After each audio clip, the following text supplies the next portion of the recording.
All the liberal pundits and news media outlets predicted that Kamala Harris would become the 47th President of the United States.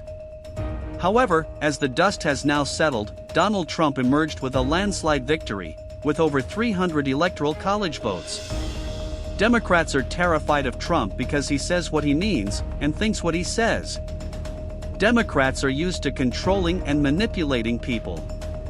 They seem to think it is one's moral obligation to be miserable and destitute.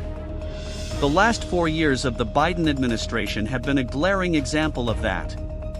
Expecting one to pay more than double the price for an electric vehicle, when there's not any infrastructure in place to charge them.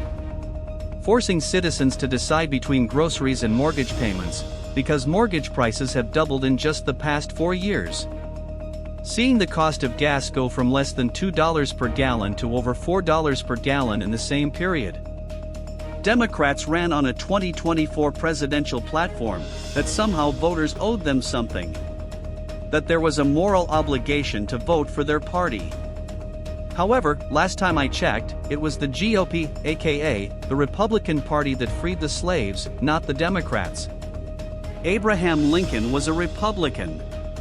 The Democrats will now go into the 2025 season, having lost the presidency, lost control of Congress, with a conservative Supreme Court, with Trump likely to select 1 or 2 more justices during his term.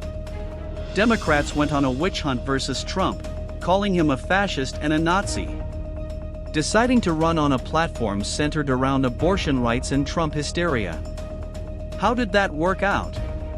Democrats weaponized the legal system against Trump, even going so far as getting him federally convicted of multiple felonies, and that didn't work either. Now all of those remaining cases will be sunset. After the election results, the various news media outlets acted like someone had died, and seemed to be almost holding a collective memorial service for Kamala Harris's campaign. Democrats talked about helping the working class, yet they tried to get people to vote by bringing out big-name rich celebrities, like Oprah Winfrey, Beyoncé, and the Obamas. Despite being in power for 12 out of the last 16 years, they have kept minimum wage at just $7.25 an hour.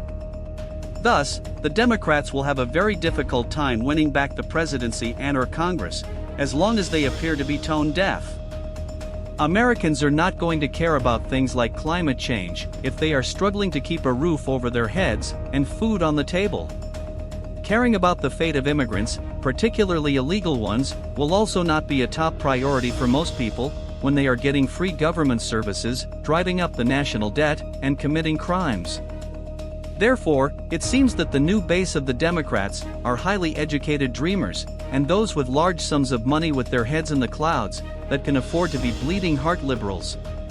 The average person has more important things to worry about than hypotheticals. The era of the news media dominating the information people receive is over. Moving forward, it is not going to be as easy as it once was for the news media to influence the outcome of elections. People now have far too many other resources for information, to rely on the tainted misinformation spewed by the liberal press. It has been reported that the Democrats are trying to urge Sonia Sotomayor to step down, so that Biden can select another Supreme Court justice. However, she has only been on the court since 2009, and is just 70 years old. Talks have even been brought up of replacing her with Kamala Harris.